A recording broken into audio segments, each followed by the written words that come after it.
I am Vinnie Tortorich, folks. Your good intentions have been stolen, but don't worry. I'm here to help you get them back. You may be soft and succulent at the beginning of this process, but hang in there. Before long, you will be lean and mean, guaranteed, just like the woman on the other mic. She comes in every Monday. That's right. She never stops showing up. Almost 2,500 shows later. Kind of like dog mess. You're trying to get it off your shoe. You keep scraping and it never goes away. I'm the shit you can't get off your shoe, honey. Exactly. I'm talking about the beautiful Miss Anna Vocino. Yeah. Yeah, there she is. Yeah. Thank you. Yeah, a little sympathy for the devil here. That song came to mind, Anna. Folks, that's Anna Vocino right there. Hey. Yeah. That song came to mind, Anna, because of all of the well-wishing and prayers that people have been sending my way while I've been battling through chemo. And I do appreciate every message I've gotten through VinnieTortorich.com, Twitter, Instagram, everywhere that I've been seeing the messages. Thank you, guys. And I'm going to say something, and I don't mean this in any pejorative way or anything else. I appreciate every bit of it because, cancer is no joke. And, knowing that people are there thinking about you and pulling for you, it does something, right? Right, Anna? Oh, yeah. I mean, it's, I can't explain how it helps, but it helps. Good. And I helps really to know you're not alone. Yeah. Yeah, because often you can feel very alone. We're about 3 weeks ahead. Anna and I have been staying ahead on these shows just in case that I couldn't stay ahead. So we're a bit ahead. We're recording this on the 16th of May. I'm still going through my treatment and everything else.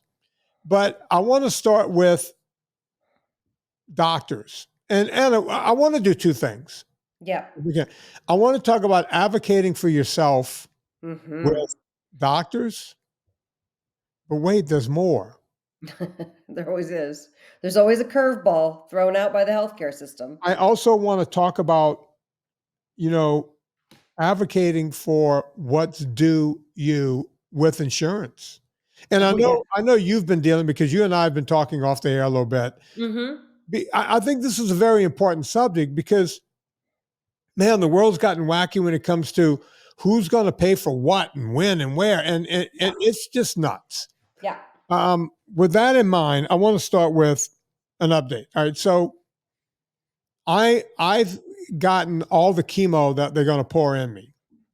And just like I described in my book the last time, they put this crazy amount of chemo in you. Now, last time I was so sick that the worry was that the chemo could kill me. Anything could have come in. The common cold could have come in and wiped me out. Right. Right. Because I could not fight it. Because the chemo kills off your ability to fight external infections. Am I correct? Well, all right, two things. Well, all of us, first off, you have no white blood cells to begin with because, the leukemia took care of that for you. So your immune system is shot, and now you're adding a chemical to go kill the cancer. Okay. And, it just screws up everything. Your neutrophils and all of your white blood cells, and just everything is shot. So that's the big problem. And famously, we've talked about it. Our very own Gina Grad, her dad had exactly the same cancer I had. The man was as strong as an ox. The guy ran every day of his life, very good shape, lean and mean. He got an infection in his PICC line, and that's what he couldn't fight back, and it killed him. Yeah. It was a long, grueling death. And,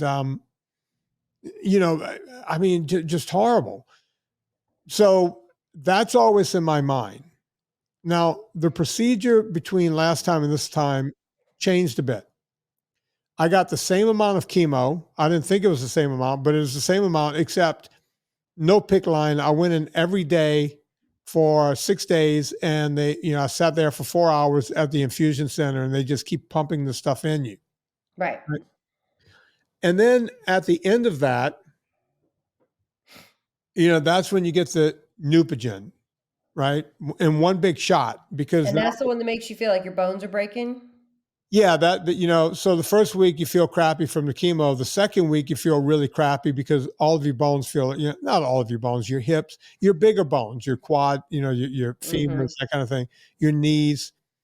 I described it, there was a couple of days when I would walk up and down the stairs. I looked like Joe Biden trying to get on Air Force One.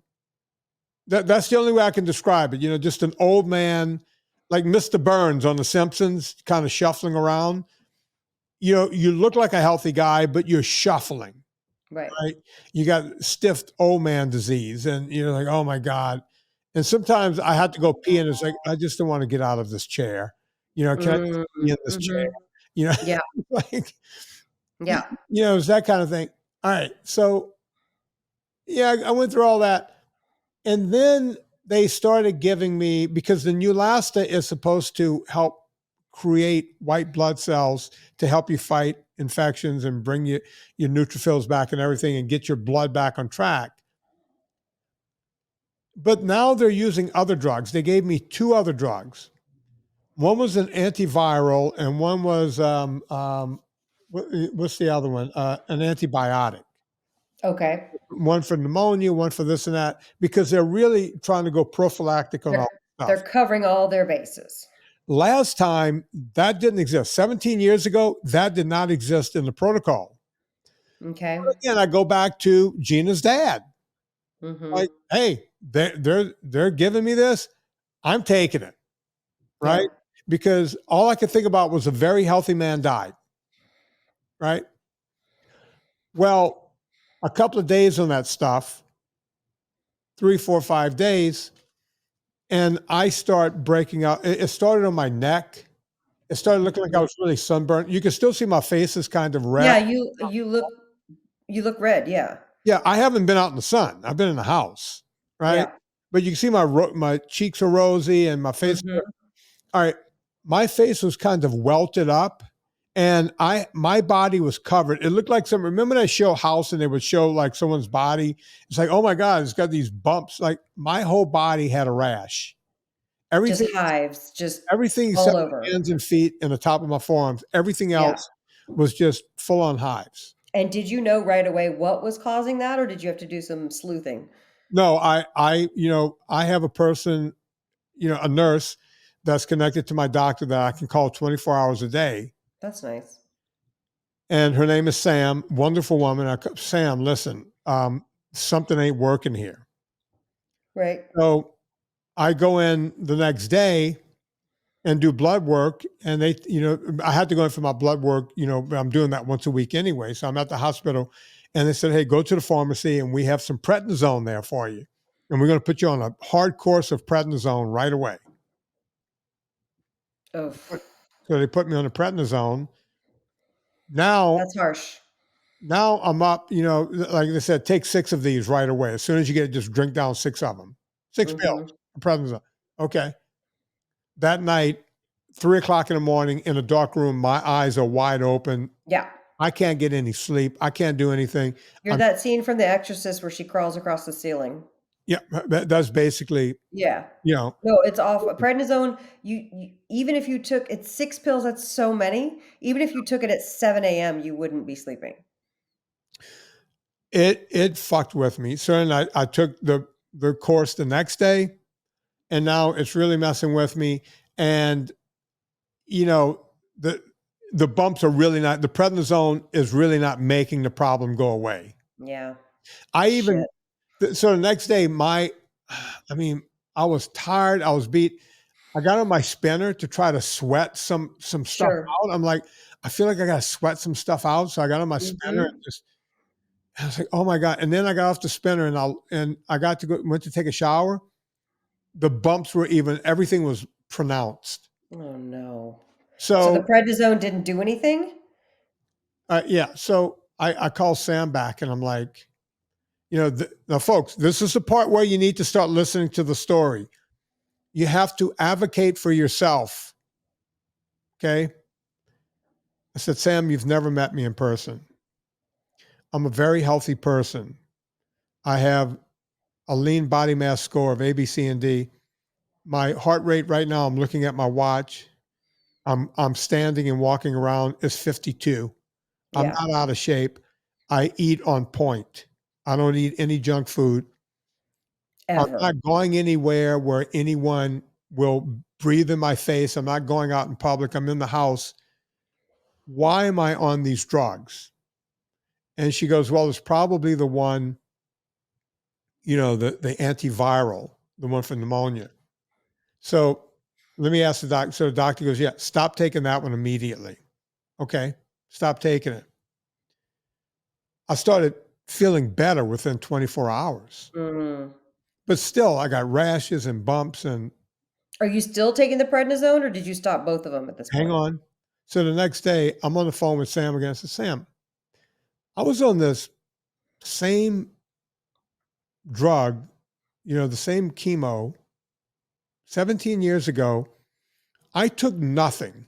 And now you're telling me I'm going to be on this. You guys want to put me back on the antiviral and this thing. And I see that you guys are going to have me on this for 6 months. I wasn't on anything for 6 months. And I said, I can promise you, I will not take an antibiotic and completely screw up my body for 6 months. Well, prophylactically and this and that. I said, Sam, I just did blood yesterday. Can you look at my blood? How's it doing? She goes, well, your white blood cell counts are up a little bit and your neutrophils are fine. Let me talk to the doctor. So the chemo is working, is what you're telling me. The chemo is working, and the Neupogen is working. Right. Which is what worked last time. Right. And I said, Sam, I was on none of this. Like, yeah, but things have changed. This is what we do now. And of course, I got Gina's dad in the back of my brain. Right. Right. But you also don't have an active PICC line right now. Nothing. She calls me back and she goes, yeah, the doctor says we can take you off of everything right now. Great. Well, that's a new development since I talked to you. So that's good. I went from, I'm going to be on this stuff for months, something that's going to screw up my gut biome and everything else, and an antiviral for 6 months. I can't even take, this stuff is causing hives all over my body. All I have to do is advocate for myself. They looked at my chart and went, yeah. And she goes, now listen, if you come in next week and your neutrophils are down, we might have to put you back on. All right, cross that bridge. Okay, yeah, we'll burn that bridge when we get to it. Mm-hmm. And I said, okay, now I'm in the middle of a prednisone thing. Can I stop that? She said, let me talk to the doctor and the pharmacist. Oh my God. And they said, yeah. They said, well, since you've been on it for only a third day, I taken it for the third day, you can go off cold turkey. Both agreed that I can just go off of that cold turkey. Oh, yeah, that's true. That's true. Anna, that was 2 days ago. Okay. I went out for a walk today for 90 minutes and felt like a normal human being. It was nice. It was nice and cool outside and the whole thing. I actually broke into a jog during my walk. Wow. Twice. I broke into 2 half-mile jogs during my 5-mile walk. Okay. I couldn't leave the house 2 days ago because of the medication they had me on. Right. And by the way, listen, folks, they had me on 2 medications. And when I said these medications were fucking me up, they didn't take me off. They then gave me a medication to counteract the side effects of those 2 medications. Gave you another medication. Which made me not sleep at night, which made me loopy all day long, which was fucking me up. When you communicate with your doctor, look, doctors, people think I hate doctors. I don't hate doctors. Doctors have saved my life more than once. Absolutely. But these people are not God. You have to communicate with them. That's right. Right. You have to let them know, hey, and look, my doctor, he's a great oncologist, came highly recommended. I looked this guy up. He's a great guy. He met me in person. He knows who I am. Right. He sees who I am. He sees I'm a healthy 61-year-old. I don't look like the normal 61-year-old. I don't act like it. I don't eat like it. You see, when they're giving these people all these drugs, they're assuming that they're eating the sad diet, right? They're eating Oreo cookies and having ice cream and doing all this crap because, hey, I feel bad. I'm in the middle of cancer. Give me crap. Bring me ice cream, bring me pizza, bring me whatever's going to make me feel good. Nope. I'm taking coconut oil every day. I'm eating olive oil every day. I'm eating avocados every day. I'm eating animal protein twice a day. Right. Either red meat, fish, poultry, pork, or something every night. And I have at least 3, if not 4 eggs every morning. A day. Yeah. And I've for my gut health, because of I'm having more active yogurt and kefir and all this kind of stuff. I'm healthy. The only thing that was making me unhealthy was the prophylactic extra drugs. Yeah. I didn't need. Right? It's interesting that you say that, because the only time I've ever taken prednisone was when I got Omicron, the Omicron variant of COVID. But I had, as you know, in my line of work, if you don't show up for a job, you could lose it. And that's really sad that that's the state of affairs. But you have to get on the train as long as they'll have you, and don't give them any reason to fire you. So I had to pretend like I wasn't sick. And so I got a shot as well as took some oral prednisone. And that's what got me through the 4 days of having to do. Now, listen, I'm lucky the sessions take 20 minutes and I'm done. Yeah. And it was really hard, but I did it. But I felt so insane on that. And then I look back to when I was diagnosed with the leukocytic colitis. And the doc said, I said, what do we do about it? And he said, well, call me up and I'll give you some steroids. And I was like, well, you can write me the prescription. I'll just have it and I can go fill it if I need to. He's like, no, it's not that kind of steroids. It's 7 weeks of prednisone. I was like, and now looking back and hear your story, I'm like, oh yeah, I would never. I told him that. I was like, oh, I'm probably not going to do that. You probably won't hear from me, but thank you. I'm glad to know that I have that as an option if things get really bad. And they haven't. And in fact, they got better when I had a hysterectomy and got some bad tissue taken out. So it was, I can't imagine after 3 days how you felt, but I'm so glad that you were able to say, hey, check the blood work. Because I think a lot of people, they're not empowered, or I know I'm of the generation that thought doctors were God and what they said was the final word. And I know we always talk about getting second, third opinions. Absolutely. On this show. And there are some really good doctors. There are some really shitty doctors. And most people are trying their best with the time constraints that they have, that they've been hogtied by the insurance companies, which we can also talk about. Because you and I were talking about that off the air. I don't know. Do you want to talk about your shot? Well, yeah, we'll get to that in a second, but I just want to add to what you're saying. I wasn't adversarial with, the nurse or the doctors. Like I just, folks, you don't have to get mad. Just ask questions in your favor. I'll never forget, friend of the show, a guy named Dan. I won't give his last name because, I know this, but Dan had a leukemia, a different kind of leukemia than mine. And I think he had a much tougher time. He was in the hospital for longer periods and the whole thing. And then they let him out. I remember Dan telling me a story a couple of years ago, and I'm paraphrasing because I don't remember the whole story. But he got out and they said, you got to come back in like a month or two and do another infusion. Well, while he was out, a little something called the COVID virus started. And everything shut down. So and unless you were dying or had a bullet wound, they weren't going to let you in a hospital. Well, they told Dan, hey, don't come in for your infusion. Don't come to the hospital. Just stay home. And months went by. And then he missed the infusion. His blood work came back normal. And turns out he didn't actually need the infusion. They never went back and said, okay. He kept going, when am I going to do this infusion? They were like, oh yeah, apparently you didn't need it. You got better. I'm paraphrasing, but that's pretty much what happened. The guy was going to go in for another $250,000 worth. And by the way, I'm not kidding about that's what these things cost. That's what they bill out. $250,000 worth of infusion. And they were like, yeah, you're better. I'm paraphrasing the story. Listen, but this is why I tell people to always run their blood work. Whenever you can, ask your doctor to run some blood work. Yeah. Don't just wait till your once a year physical, or men, I'm talking to you, once every 3 years. Go ask for blood work often, because then you can see what's really going on. Absolutely. Although it was hard to get blood work during COVID as well. I know it was tough to get into the labs. But So I yeah, want wow. let's talk a little bit about insurance. Okay, my favorite subject these days. I have Blue Cross, and Blue Cross. I have like top tier Blue Cross, right? Same here. Whatever that is, top I have tier, Anthem Blue Cross of California. which you pay a ton of money for. Sure And do. the reason I pay a ton of money is because I have pre-existing conditions, and I want to make sure that I can always be taken care of, right? I don't want to have to go scrambling. I'd rather pay more up front and then, Right. all right.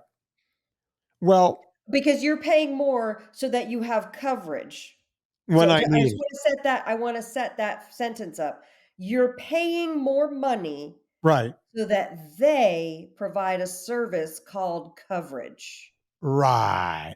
Great. Okay, just setting that up, that is our proof of understanding, okay? And by the way, Serena and I are always on top of every bill, not Yep, just insurance.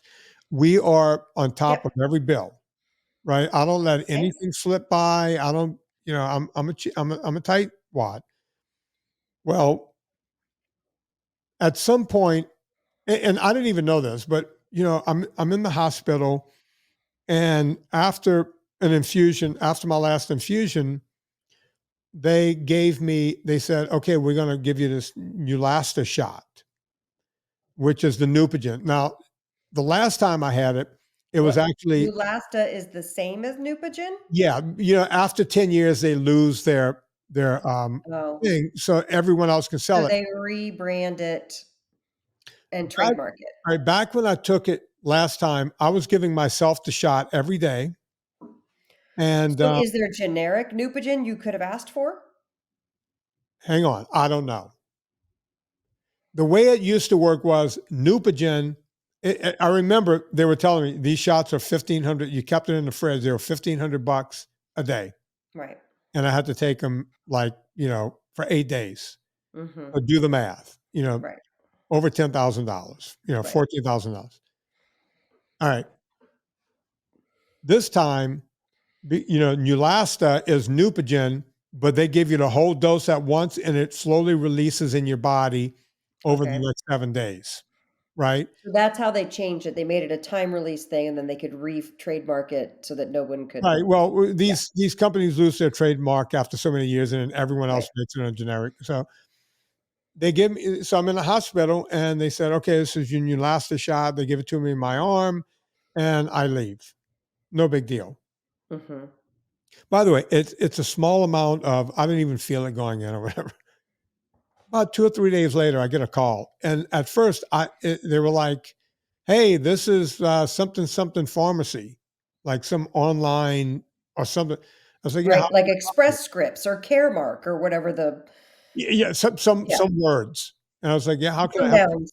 Yeah. He goes, we work with your provider with Blue Cross, and you filled a script that you were not supposed to fill. You're supposed to Okay. fill it through us." Yep. And I was like, I didn't fill anything.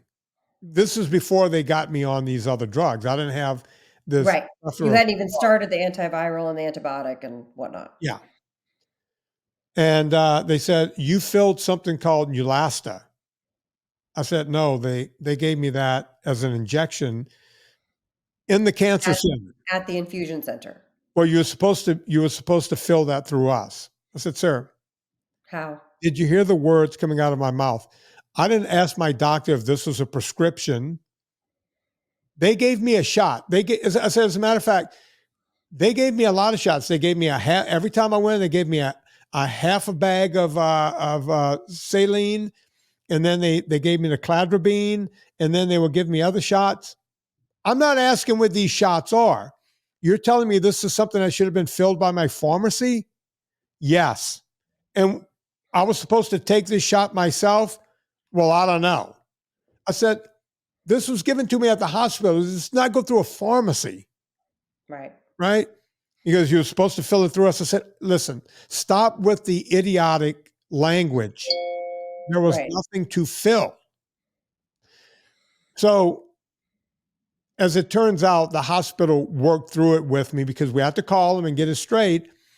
They said, wait, did we put the time release thing on you? Because see, what happens is you have to wait 24 hours after your last cladribine treatment, which is the chemo, to get this.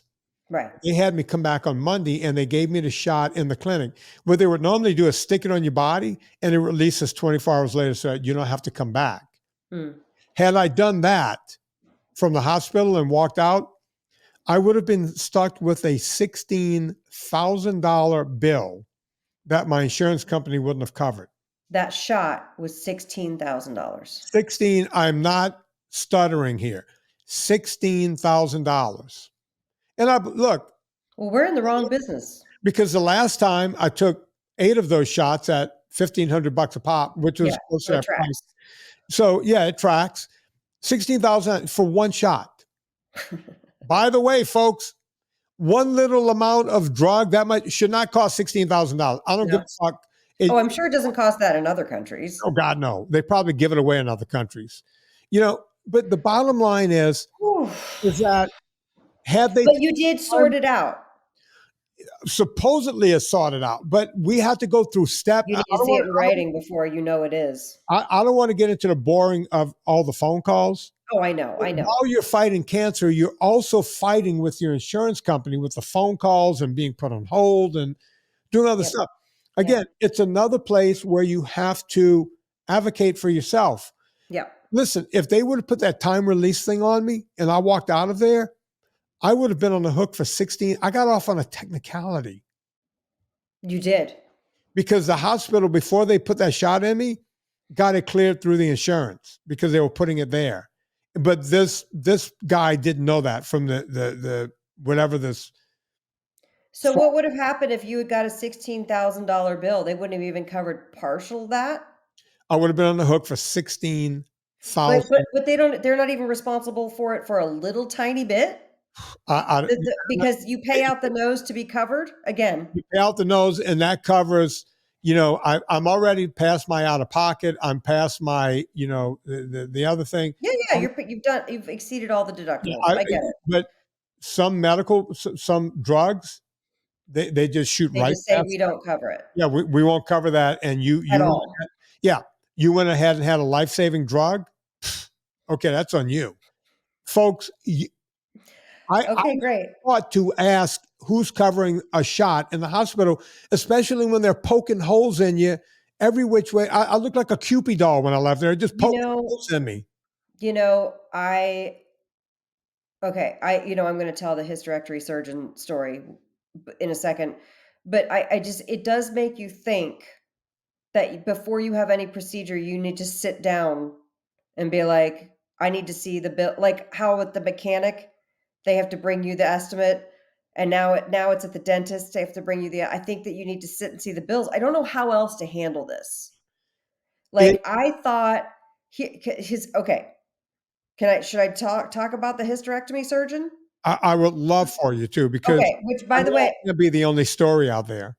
Oh no, listen, I'm in the medical boards on Reddit. But the medical board sounds like I'm a medical board, but you know what I'm saying? The Reddit, the subreddits, people are really struggling with their insurance companies. I think even the quote unquote good insurance is still things have gone crazy. So I've been lucky enough to qualify for my union Screen Actors Guild Blue Cross for years now. And it used to be if you went to somebody out of network, they would cover it 60-40. Right. And it wasn't a thing. So that's my mistake that I made, was an assumption that if my guy who was out of network did my hysterectomy surgery, that they would cover it 60-40 after meeting all my deductibles. Right. So when I went in for the hysterectomy, and by the way, it's Dr. Turner, who I'm about to post. We talked about female hormones on a thing. I'm about to post that. He's great. I love him. I feel so comfortable with him. It wasn't like the kind of thing where I was like, okay, this is my doctor I've been going to for years. Now I'm going to go find a brand new doctor to cut my uterus and ovaries out of me. Right. I'm not, you know what I mean? I'm not like, well, sorry, you're out of network. I got to, but that's what happens. And you have to find a new doctor. And maybe I should have done that work, but I just assumed 60/40. Okay. I'm ready to eat my portion of that surgery. Everything else was in network, cottage, hospital. It was outpatient. I didn't spend the night. Right. The anesthesiologist, the nurses, everybody was lovely. So my portion of the outpatient was $3,350, which counts the hospital, the medical, the individual, all the deductibles, my 10%, and what they billed out was $59,000, and I covered $3,350. Fine. Okay. So then I submitted Dr. Turner's paperwork, which I paid him. I just paid him. I put it on the credit card because I was like, okay, I'm gonna, you know, I'm gonna get 60% of that back Right. because I already met all my deductibles with this other thing.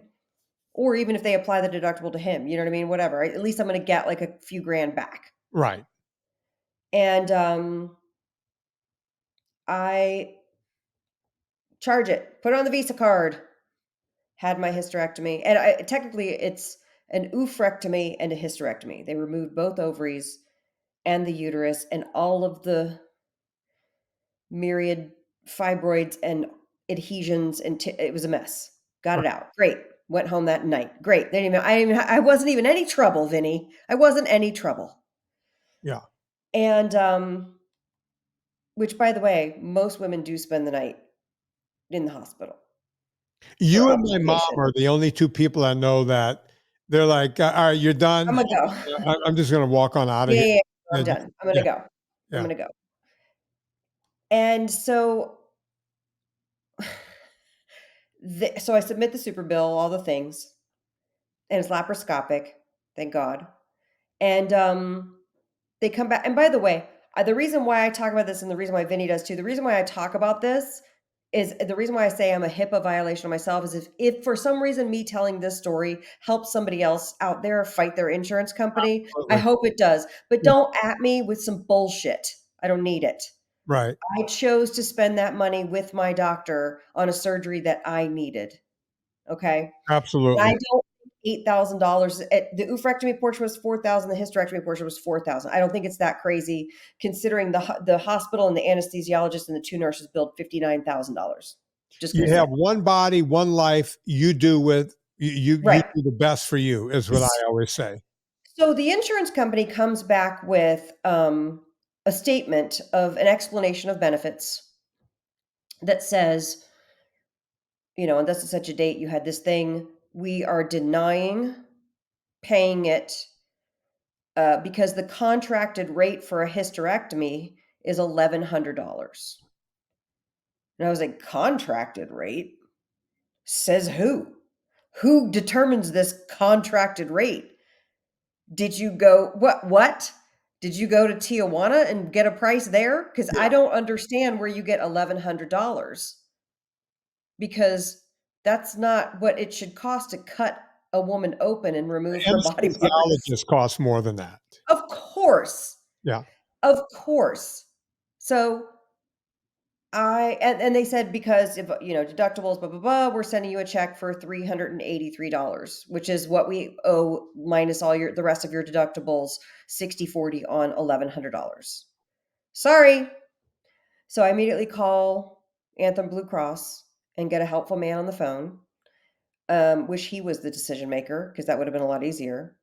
And then I submit in writing all of my stuff. He tells me how to do it. Email. I have a letter that I have to write. I have to say why Dr. Turner was the guy to do it. He is an expert and has done a bunch of these. Like, he's the guy. You know what I mean? Plus, he's my doctor. Yeah. And if he told me, hey, I don't know how to do those, I would have gone to find another doctor. But what a bonus to have your doctor be an expert at laparoscopic hysterectomies. Absolutely. So you think that would be a good thing. So I get all the documentation together, send it to Phil at Blue Cross Blue Shield, who helped me out. And then I get a letter 3 weeks later saying, my claim is denied because I didn't put it in writing. I'm sorry, what? You just put it in writing. I put it in writing. So then I put it in writing. and printed it out and emailed this Phil guy again and printed it out and mailed a hard copy saying, here it is in writing. And I think I probably wrote something pretty rude in all caps on the letter because I have a tendency to do that when they're pissing me off. But who cares? You're That's your Italian. job. You're allowed. Yeah, that's your job. So then I just get a second letter a few days ago. Again, we are denying your claim. The rate for a hysterectomy is $1,100. And so now I'm faced with the task of, and I'm going to call a few doctor friends of mine. I'm going to see if I can get some doctors in the LA and Santa Barbara area to be able to put in writing what their quote would be, what they would bill for an oophorectomy and hysterectomy. Now that's going to be hard because not a lot of doctors want to put their stuff on the line. You know what I mean? They don't want to help me. They have no dog in that fight. Yeah, But I'm basically going to call in some favors because this is so wrong that they're doing this. There's no way it costs $1,100. And then they did say the language, unless it was an emergency. And I was like, well, bros, nobody's going in for I'm not having a vanity hysterectomy. This was not a cosmetic procedure. I wasn't going in to try to game the system. This was a medically necessary surgery. And I don't want a doctor who charges $1,100 to cut me open. Is that crazy to say that? No. Absolutely. I don't want, do not come near my body, $1,100 doctor who works for Blue Cross. Anna, you're reminding me of a story. We were at a friend's house in LA several years back, sitting around the pool, and there was this really wonderful woman there. And I asked her, I said, so what do you do? And she said, I work, I go to hospitals and I work, my husband makes a good living. So I just go in and just donate my time and try to help people in hospitals in need and talk to them and the whole thing. How nice. And I was like, oh, that's really commendable. I mean, wow. And she goes, yeah, I had a job, and I'm paraphrasing again because I don't really understand what she was telling me, but you'll understand what I'm talking about. Okay. She worked for a big insurance company. Mm. Can't remember which one. Actually, I do, but I don't want to say it. It was kind of a permanent place in California. Mm-hmm. There's a roll. If there's a German sort of bread product. Yeah. Like a roll. What kind of roll they call that? I don't remember. Anyway. Is it a Kaiser roll? Oh, Kaiser roll. Yeah. Yeah. If it was frozen, would it be permanent? Would that be a Kaiser permanent? Or permanent? Yeah. Anyway. She worked for the insurance portion of a big insurance company. And she was a big wig in the company. And she said, I got to the point where I couldn't live with myself anymore. And I said, well, what are you talking about? And that's why she goes, I've decided to spend the rest of my life trying to help people. God bless her. Because she couldn't sleep anymore. And she couldn't look people in the face. She just got depressed. Yeah. I said, well, what made you so depressed? Her job was these insurance companies not only collect your money when they want your money, in the form of payments for their insurance. Her job was to deny people even when they were in the right. Right.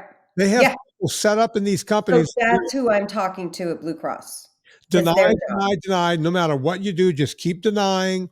Tell them no. Even though she goes, I would be on the phone with these poor people and they're crying and the whole thing. And I knew that they were due this money. And I would have to read off of a script and explain, no, you don't understand. And just openly lie to people. And I said, well, does anyone ever get their money? And she goes, yeah. The people who really keep pressing. Well, I'm going to keep pressing. But she goes, most people at some point just give up.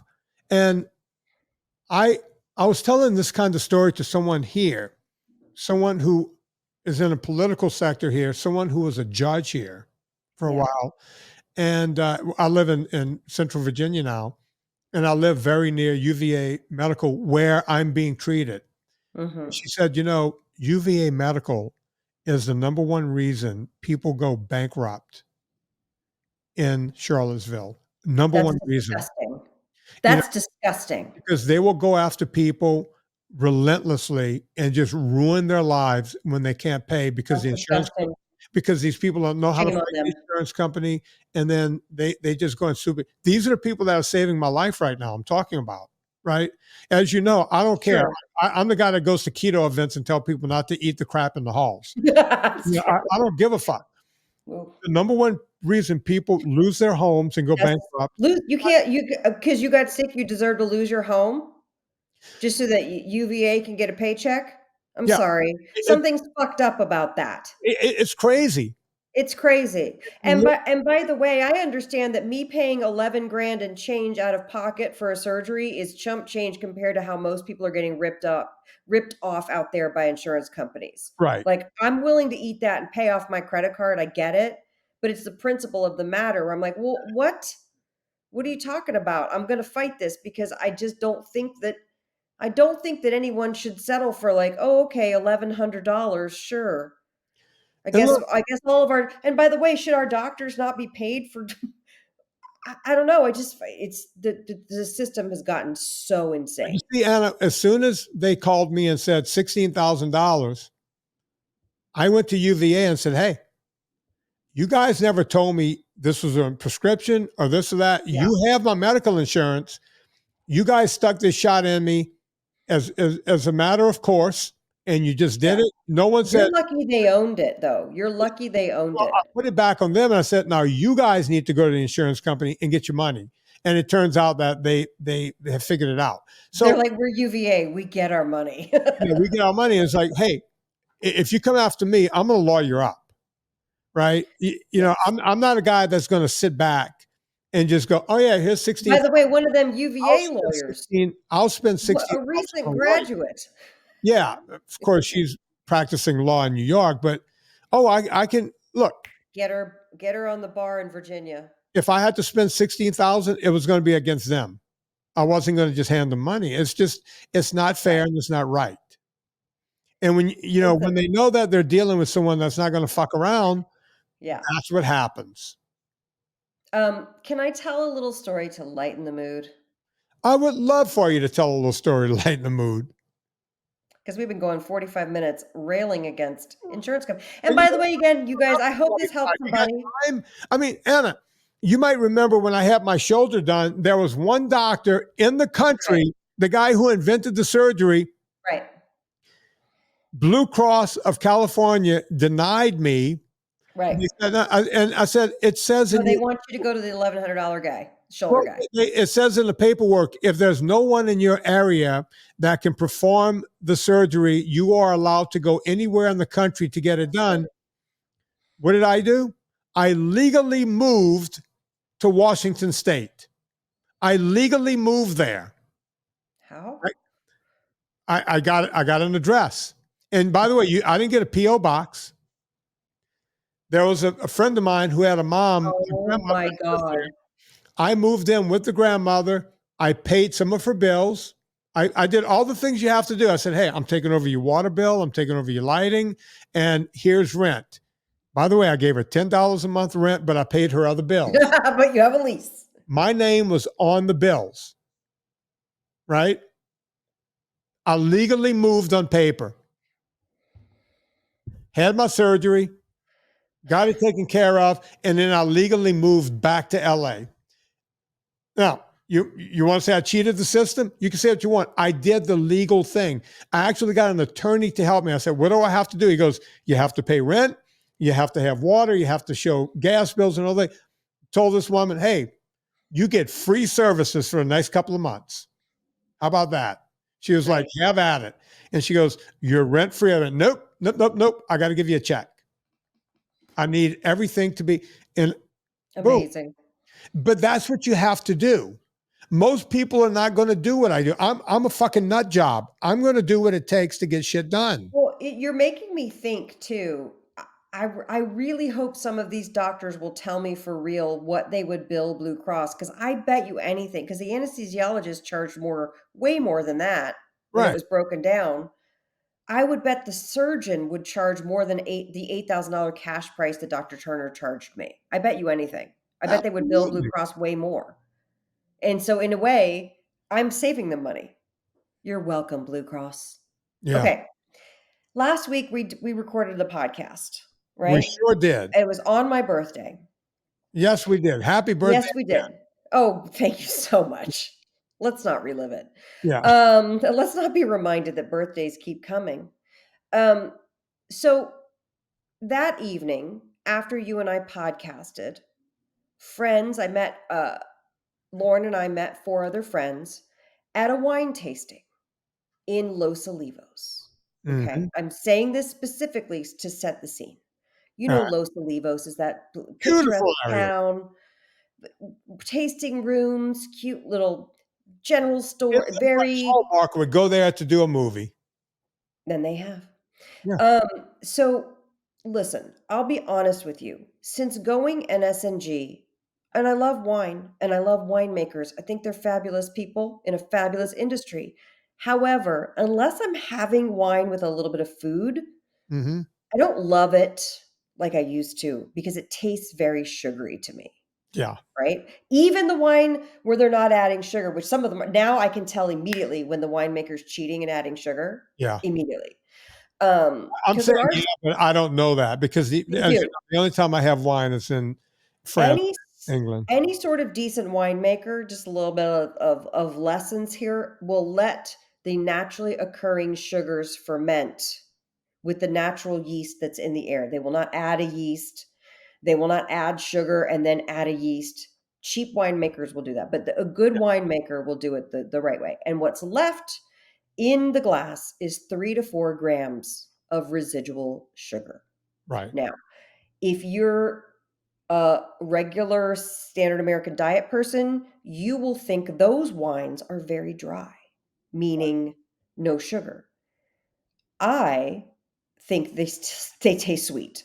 So unless it's, and I like the very dry ones, like the even drier ones that are naturally get drier, like the bigger, like bolder reds and things like that. Like, which is why Kristen Scott Thomas brings out her nice big bold reds for you because you're having it with a delicious meal. Yeah. That's what I like too. I like it with food. But so we're at a tasting, and yeah, I'm going real slow because I'm just like, that's good, that's nice. It's like I taste each one, but do a sip of each one. So, but my group is getting a little, people are getting a little buzzed. The lady's pouring some generous pours. Mhm. And we're walking around the corner to a restaurant called Nella for dinner. Nella is this gorgeous place, Italian, local California. It's kind of the town watering hole because they have a great cocktail mixology program. So I say to Lance, the bartender, who we know, Lance, can you make me that thing that you made? It was basically a vodka soda with some mint and some lime. And he had a little bit of like peach bitters, light, no carbs, real refreshing. That's what I want. He says, yeah, we'll make that. So as we were walking in, we sat at a table around the corner from where the actual dining room was. And a friend of ours walks over, a friend of all 6 of us walks over. And she's like, oh, we're having dinner over there. We're entertaining our business partners, yada, yada. And for a second, I felt guilty. I was like, oh, crap, I didn't invite them to my birthday thing, but whatever, who cares? So then our table gets to discussing, wouldn't it be hilarious if we sent something over to that table, Right. right? And a lot of discussion back and forth. And we finally decide to have Lance, the bartender, make a beautiful tray of shots. So he's got these gorgeous crystal old-fashioned glasses and there's water in them, right? But he makes these beautiful shots, but it's just water. So we're like, haha, hilarious prank that Yeah. we're going to play on our friends. And on the tray, and so Lance walks over to the table, and my friend Diane and I decide, she goes, come on, let's go watch it. And she goes, and I'll film it. And we try to find different angles to film the gag happening. Right. And so we found this like corner of a wall. And you know how the cartoons where the kids are like, they pop their heads around and go 1, 2, 3. That was me and Diane. We like popped our heads around. Oh, there they are. So she just sticks her phone. She has her hand with her phone. So you see the phone and then you see my eyes going like this. Right. Trying to watch the gag. Now, we weren't at a good angle because there's a table of people right there in front of us, and then our table of friends. And at one point, so she's taping at this point on her phone.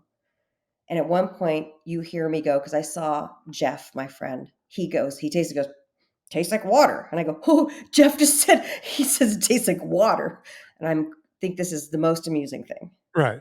By the way, the dumbest prank to play. I get that, but I was tickled pink. So all of a sudden, the guy at the table right in front of us, who was between us and our friends, jumps up and comes over to us and walks around the corner. And I immediately thought to myself, oh, this guy's going to help us with our gag. I don't know why I thought that. I was like, this guy's excited. He wants to get in on the action. Right. Like, that's what my little dumb brain thought. And I didn't look at him, but I was like, because I was like trying to focus on how it was going down. Because they're like, what is it?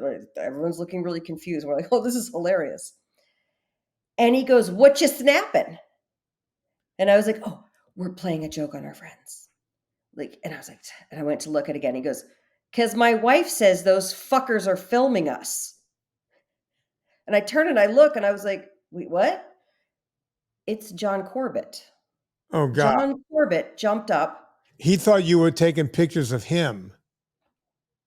You know who he's married to? No, I don't. Bo Derek. John Corbett is married to Bo Derek? That's right.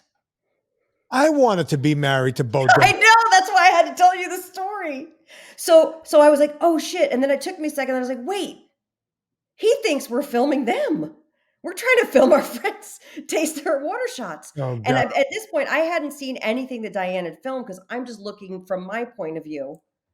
And then and then you hear me on the video going, oh, no. We're playing a joke on our friends. And at that point, that table turns around and looks, and then they look at our friends, and our friends are like, yeah, they're playing a joke on us or whatever. And then he was like, okay. And it all kind of just ended. And then I said, oh, no, we're trying to play a joke on our friends. It just happened to be our shitty luck that someone famous is sitting in the spot. In the way. Oh, you watch the video. And Vinnie, I will not send you this video because I don't want it getting out. Oh, you got to send it to me. I'll erase it as soon as I see it. I'm telling you, when you watch this video, it looks like we are exclusively filming Bo Derek. That's what it looks like. Oh, Anna, you got to send it to me. It's so ridiculous. She looks fabulous, by the way. That's why. But I was like, oh my God. And this is the whole rest of the night. I was like, oh God. By the way, folks, what you have to understand is where Anna lives, I see them all the time. People that most people look like Bo Derek. They're all married to Bo Derek types. They are. It's almost like a cookie cutter in that valley. And I wasn't. It's like my eyes didn't even register because I was tractor beamed, laser focused on my friends, getting pranked with the most hilarious prank of water shots.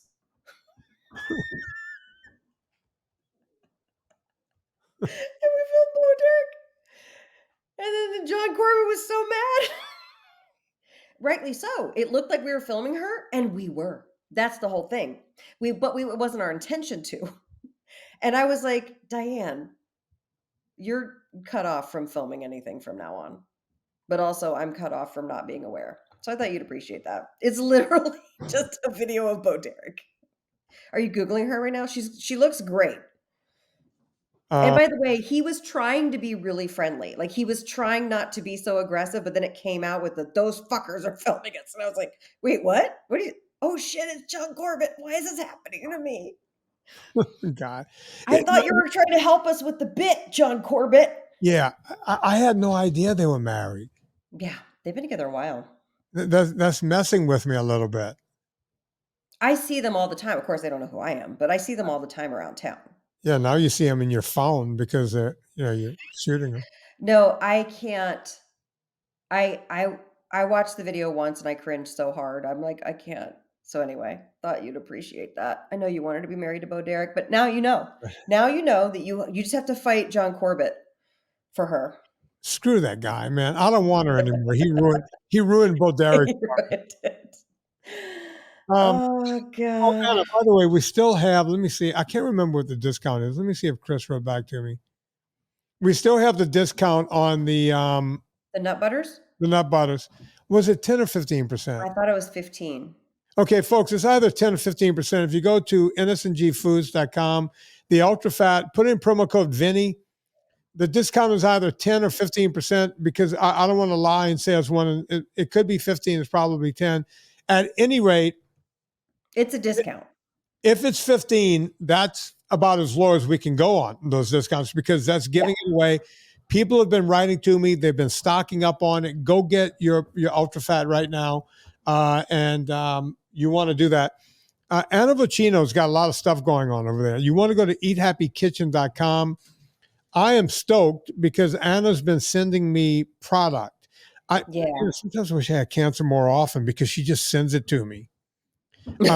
So I sent it to you before you had cancer. I know, but it seems like it's extra special now because I have the cancer and I'm getting a gift from Anna. You're like, Anna's so thoughtful. We had it last night. We did it over the chicken. Because she knows I have cancer. We did it over the chicken with the cheese. Oh my God. The dill or the pink crema? We did the pink crema because Serena's in town. You know how that works. Yeah. So go check out Eat Happy Kitchen. You want to get the powders. As you know, get the powders. They're so good. Serena uses them in cooking all the time. But when Serena's gone, I completely rely on these things to eat because I don't really know how to cook. All you gotta do is throw this powder on everything and boom, I feel like I'm eating in a restaurant. So go get the dill. She's got the barbecue, which I don't know why you call it barbecue because it makes steak taste better. It's not barbecue steak. It's like this nice caramel flavor profile. Yeah, it does. I actually put it on fish. Oh, it's great on fish. It's amazing what it does. It's great on salmon. The dill is great. And of course, tonight we're having the big taco bowls that we do without the shell. Perfect. Where we just take the Anna's taco seasoning, you put it on there. We make guacamole. We do this, that, the other thing, bada bing, bada boom. So next thing you know, you're eating a big giant taco bowl. So go check out everything over at eathappykitchen.com. Rate and review this podcast. That's what you want to do. We didn't talk about the documentary. Oh, let's talk about it for a minute. You got time? Let's do that. Yeah. We did all of our ads. Oh, do a Villa Capelli ad, and then we can talk about the documentary. Okay, Villa Capelli, the best olive on the planet. I have great news. It is back in stock. You guys, if you put your email address in when they were out of stock, I suggest you go and buy Villa Capelli olive oil. It's the best olive oil on the planet. And they just were out of stock, I believe, it was almost 3 months, Vinnie. It was a long time, or felt like a long time at least. Maybe it's just 2 months. That olive oil is liquid gold, and it's priced really, really well. The local olive oil that they do around here is 3 times the price, and it's local. So get Villa Capelli olive oil from Puglia, Italy. Stephen Crutchfield makes it. Plus, they have new decanters. I have one that Stephen gave me, and it is gorgeous. Get one of those. Make sure you use the discount code Vinnie, VINNIE. You get 10% off your order each and every time. Plus, if you get your cart size around $145, $150, you will still qualify for free shipping after using the discount code Vinnie, Villa Capelli olive oil. Get it. Oh, by the way, I just heard back from Chris. The discount code at Ultra Fat, the NSNGFoods.com is 15%. That's great. That's a steal. Go there and do that. Rate and review this podcast. Go check out everything Anna Vocino's doing. Dirty Keto. Dirty Keto. The movie obviously is out, but since we're doing this ahead of time, I can't lie and go, oh man, everyone's loving it. Everyone really loves that movie. I can tell you this. I've been sending out copies of it, the press releases of it. Of course, Anna's seen it. She's talked about it. Fabulous. You guys have to watch it. I've been hearing back from all of my friends, the people over at Mike Rowe, the people over at, Corolla, all those guys, Alan Estrin and all those guys over at PragerU. Everyone's been calling me the next day. I'm lying. That's a lie. I just lied. No one has called me. Everyone has written to me on my email. Yeah. I think of that as a call because I read emails all day long. Everyone's writing back, oh my God, this might be your best one yet. Now, I know I sound like, on The Bachelor every season, this is the craziest season yet. Everyone is loving this because it's a departure from what I've done before. It's completely different. I'm going after an industry I helped create, but I you are. know the truth. I'm sorry. People just need to know the truth. So go to Amazon right now. Go get Dirty Keto. You can rent it or buy it. I have it at the lowest possible price that Amazon allowed me to let me rent it for, and for you guys to buy it. So go right now while it's still very inexpensive and get Dirty Keto. I had a couple of songs lined up for the end of the show. I'm just going to play one of them. This woman is one of my favorites. I've always loved her. She was a prima ballerina back in the day, Sylvie Guillaume. And if you ever go and look up Sylvie Guillaume, Guillaume is spelled Guillem. Go look up Sylvie Guillaume and put the word bolero behind it. And you will see one of my favorite ballerina things. She did this. She was in tights. It was, I want to say it was in Japan or somewhere. I can't remember where it was. But you could go check it out.